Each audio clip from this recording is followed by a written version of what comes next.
Hey everybody, so today we're doing a quick little review of this. It's the Wheels Manufacturing PF30 outboard bottom bracket, which this particular one is designed to work with it's basically tapers down to a SRAM GXP system. So that's what I'm going to be putting here on the Cannondale. So yeah, let's take a closer look at it and see what's required to set it up. And I don't know, I think first off we'll talk a little about the BB30 system in general and kind of why I went to this. Alright, so this is a crank that was in I actually had this in one of my old road bikes a while back. I've actually had it in a couple different road bikes, and currently it's on my cross bike. And kind of a lot of the speculation on BB30 and press fit 30 as far as reasoning for why they creak is that I'd say mainly the press fit 30 gets the worst reputation, and it's because there's kind of a lot of variability in bottom bracket shells, and when it puts extra strain on the bearing, if this is pressed into a essentially a plastic cup that then presses into a frame, and if it's really loose, the cup can wiggle around there in the frame, or if it's really tight, it puts a lot of extra load kind of outside in on the bearing. So you kind of get an issue where the crank doesn't spin very freely. If that's the case, it'll prematurely kind of kill those bearings, and they'll really start to pop when they start to give out. But one thing I've rarely seen addressed that it's kind of from what I've seen or what I've kind of dealt with and played with these things for a long time and kind of have found out as far as creakiness wise, and this is just kind of my little personal observation. I'm sure a lot of people disagree, but the biggest thing for me with the BB30 system, press fit 30, is the actual spindle to bearing interface. And kind of what I mean by that is that if you look at it, this bearing, it's right here at the race, it's tight, it doesn't slide easily, but once you hold it in the right plane, it just slides in and out. And if you look at any of these, got it pretty close there, and you can see just on the face of the spindle there how it's kind of pitted, and definitely was what I call witness marks, where you can see that that's been the spindle itself has been walking around inside of the bearings themselves.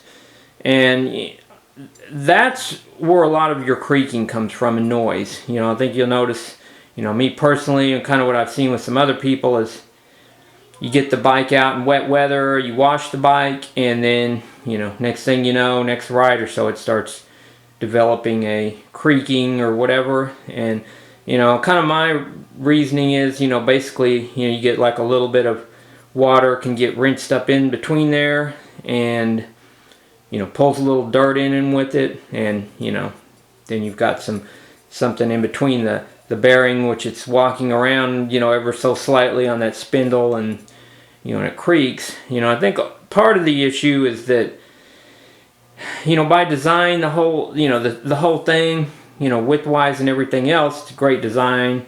Whatever, it's light and stiff, but just the aluminum, just the material of it seems like it gets scuffed up, and I'm sure over time that's going to change the outside diameter slightly, or I don't know. It's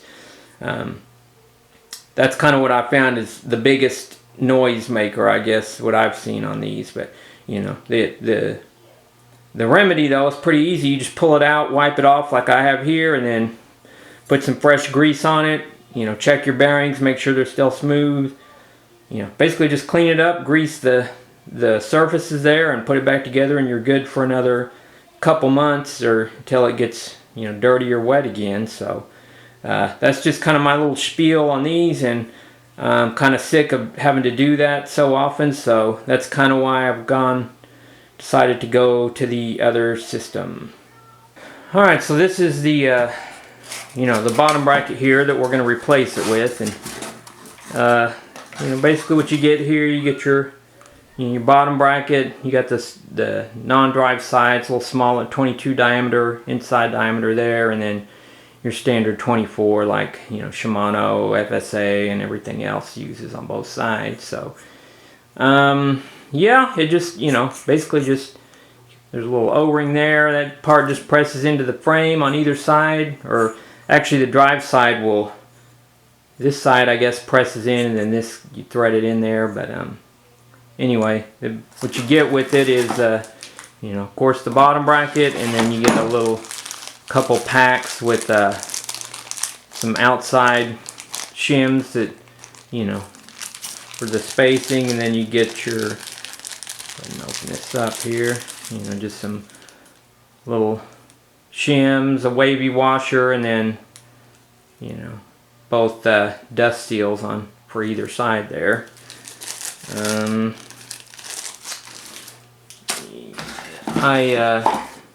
As far as in the in the directions here, you get a little card, and basically gives you a link to the website there for installation instructions. And I looked at the directions, and they're pretty decent. I'll put a link to the their bottom brackets, and you can click on any one and get the installation directions. But kind of just long story short, it doesn't really give you any dimensions on the instruction sheet there, or any on the website, as far as what typically I know on a lot of like Shimano mountain bikes, if the bottom bracket shell width is 68, you want to use some spacers, or if it's a 73, because this shell is designed for road or mountain, so it didn't really specify what spacers. So I kind of measured the frame, and actually mocked this up on I actually measured a frame that had a standard GXP bottom bracket, kind of went outside to outside, and I don't know if these are going to be the exact, the overhang here. So basically what I did is just kind of mock this up on the crank, and then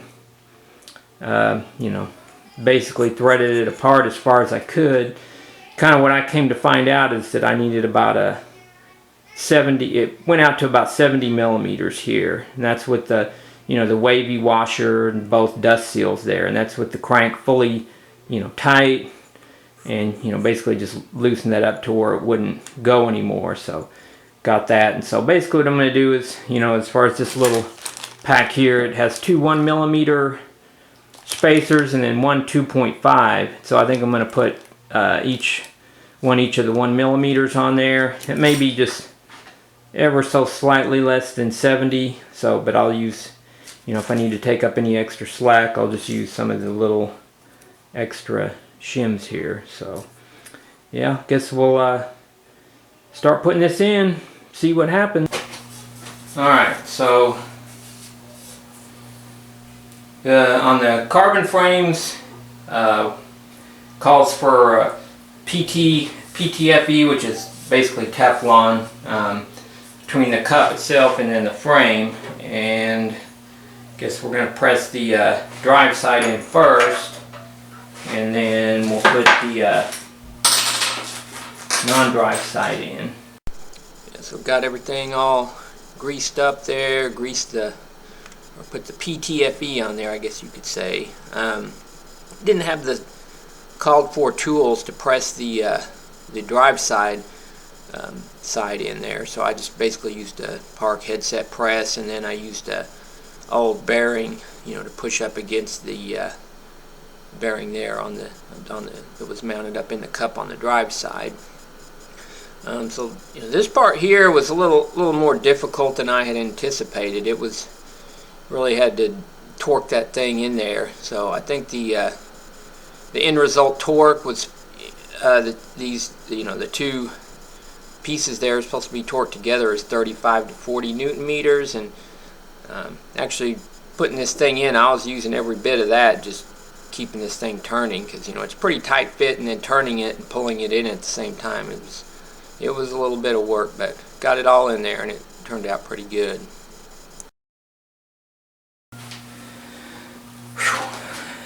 That was some work. So ready to put this in there now. So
I don't know, it definitely feels pretty smooth.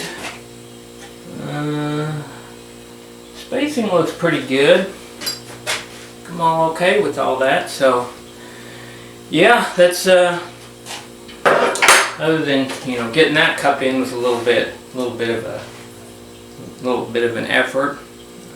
Alrighty, so yeah, I'd say so far my initial review on this bottom bracket is pretty good. You know, it wasn't super difficult to install. I didn't screw anything up, so we'll get some miles on the bike and see how it performs in the long run. But yeah, it's I'm gonna go ahead and say it was definitely worthwhile. You know, it's a U.S. made part. You know, it's not quite as exotic as some of the you know, Chris King and you know, Praxis and some of the others, but you know, give it a go. You know, one other thing, it's got the angular contact bearing, so you know, rather than just taking a, you know, radial load, they can take some, you know, side load, you know, a little bit from the torque and so forth. So I haven't really tried any of those, but yeah, we'll give that a go and see how they do. You know, if you have any other feedback of your own or questions, feel free to comment, or either which way. So yeah, anyways, that's this. Next video is going to be getting this bad boy built up the rest of the way, and yeah, thanks for watching.